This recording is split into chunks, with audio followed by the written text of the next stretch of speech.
on 7, we want to verify that f of x and g of x are identical for absolute value of x large. And all that means is look at positive and negative infinity, or just look at infinity in general. There's probably, for a lot of these functions, especially polynomial functions, there's not going to be a difference between negative and positive infinity, comparing the end behavior model to the original function. So what we're going to do is this is essentially asking us to prove that g of x is in fact an end behavior model. That's what we mean by this, by an end behavior model, is that the original and the end behavior model are identical when you look at really big numbers for x in either the positive or the negative direction.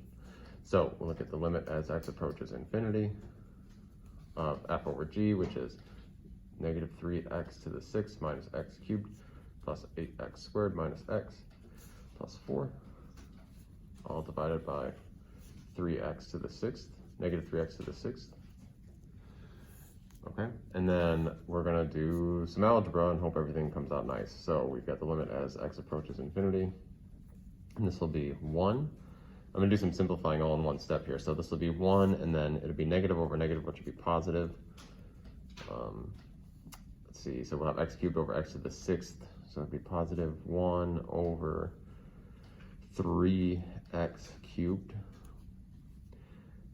This will be minus, because positive divided by a negative.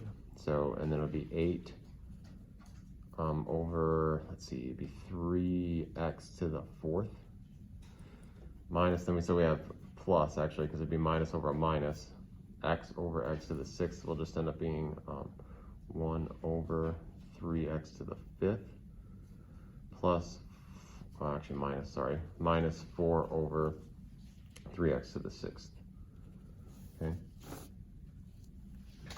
All right, so then it's like, all right, well, what is that? No, well, now we can evaluate the limit. We've got it to the point where we can actually evaluate it and plug in, if you will, infinity. So this will just go to 1. This will end up going to 0. This will end up going to 0 as well. Oops, sorry, the whole thing will go to 0. 0, 0. So what I'll end up with is 1 plus 0 plus 0 plus 0 plus 0.